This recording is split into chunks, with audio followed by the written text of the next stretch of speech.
अगला अध्याय। श्री विष्णु और देवताओं से अपराजित दधीच का उनके लिए शाप और शुभ पर अनुग्रह। ब्रह्मा जी कहते हैं, नारद, भक्त वत्सल भगवान विष्णु राजा शुभ का हित साधन करने के लिए ब्राह्मण का रूप धारण करके दधीच के आश्रम पर गए।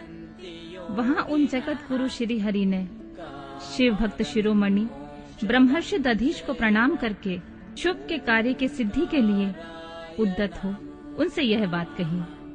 भगवान शिव की आराधना में तत्पर रहने वाले अविनाशी ब्रह्मर्षि दधीच, मैं तुमसे एक बार मांगता हूँ, उसे तुम मुझे दे दो। शुभ के कार्य सिद्धि चाहने वाले देवादिदेव श्री हरि के इस प्रकार याचना करने पर शैव शिरोमणि दधीच ने शीघ्र ही भगवान विष्णु से इस प्रकार कहा।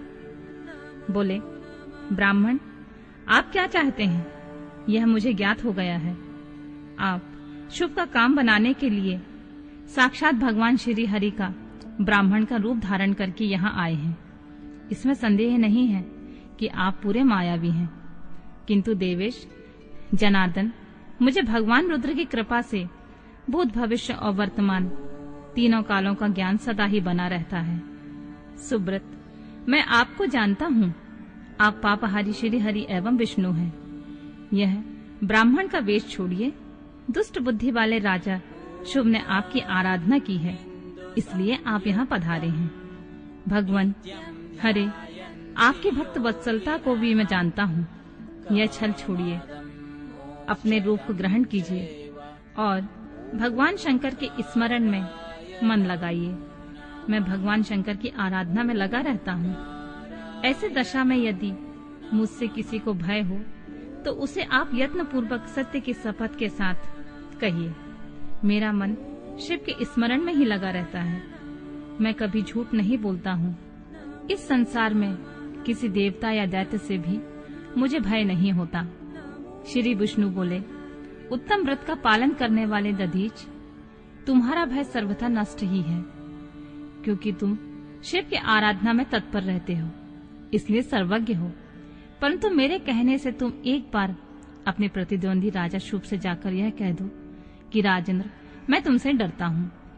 भगवान विष्णु का यह वचन सुनकर शिरोमणि महामुनि दधीच निर्भय ही रहे और हंसकर बोले, मैं देवादिदेव पिनाकमणि भगवान शंभु के प्रसाद से कहीं कभी किसी से और किंचित मात्र भी नहीं डरता हूँ, सदा ही निर्भय रहता हूँ। इस पर श्री हरि ने मुनि को दबाने की चेष्टा की। देवताओं ने भी उनका साथ दिया, किंतु सबके सभी अस्त्र कुंठित हो गए। तदनंतर भगवान श्री विष्णु ने अगणित गणों की सृष्टि की, परंतु महर्षि ने उनको भी भस्म कर दिया। तब भगवान ने अपनी अनंत विष्णु मूर्ति प्रकट की। यह सब देखकर दधीच ने वहां जगदीश्वर भगवान विष्णु से कहा, महाभाव, महामाया को त्याग दीजिए। विचार करने से यह प्रतिभास मात्र प्रतीत होती है। माधव, मैंने सहस्त्र दुर्विज्ञेय वस्तुओं को जान लिया है। आप मुझ में अपने सहित संपूर्ण जगत को देखिए। निरालस्य होकर मुझे ब्रह्मा एवं रुद्र का भी दर्शन कीजिए। मैं आपको दिव्य दृष्टि देता हूँ। ऐसा कहकर भगवान शिव के तेज से पूर्ण शरीर वाले दधीच मुनि ने अपनी देह में समस्त ब्रह्मांड का दर्शन कराया। तब भगवान विष्णु ने उन पर पुनः कोप करना चाहा। इतने में ही मेरे साथ राजा शुभ वहां आ गए। मैंने वहां खड़े हुए भगवान पद्मनाभ को तथा देवताओं को क्रोध करने से रोका। मेरी बात सुनकर इन लोगों ने ब्राह्मण दधीच को परास्त नहीं किया। श्री हरि उनके पास गए और उन्होंने मुनि को प्रणाम किया। तदनंतर शुभ अत्यंत दीन हो उन मुनीश्वर दधीच के निकट गए और उन्हें प्रणाम करके प्रार्थना करने लगे। मुनि श्रेष्ठ, शिव भक्त शिरोमणि, मुझ पर प्रसन्न हुए परमेश्वर, आप दुर्जनों की दृष्टि से दूर रहने वाले हैं, मुझ पर कृपा कीजिए। ब्रह्मा जी कहते हैं, नारद, राजा शुभ की यह बात सुनकर तपस्या की निधि ब्राह्मण दधीच ने उन पर अनुग्रह किया। तत्पश्चात श्री विष्णु आदि को देखकर वे मुनि क्रोध से व्याकुल हो गए और मन ही मन शिव का स्मरण करके विष्णु तथा देवताओं को शाप देने लगे। दधीच ने कहा, देवराज, इंद्र सहित देवताओं और मुनीश्वरों, तुम लोग रुद्र की क्रोधाग्नि से श्री विष्णु तथा अपने गणों सहित पराजित और ध्वस्त हो जाओ।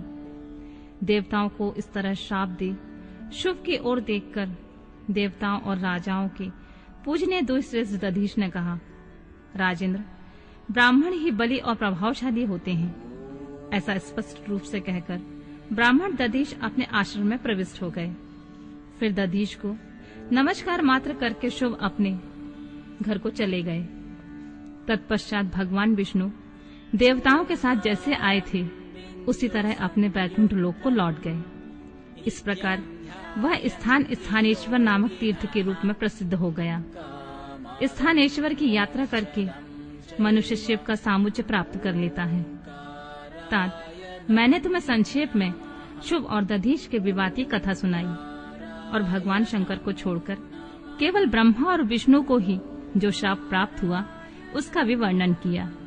जो शुभ और दधीच के विवाद संबंधी इस प्रसंग को नित्य पाठ करता है वह अपमृत्यु को जीतकर देह त्याग के पश्चात ब्रह्मलोक में जाता है। जो इसका पाठ करके रणभूमि में प्रवेश करता है उसे कभी मृत्यु का भय नहीं होता है तथा वह निश्चय ही विजयी होता है।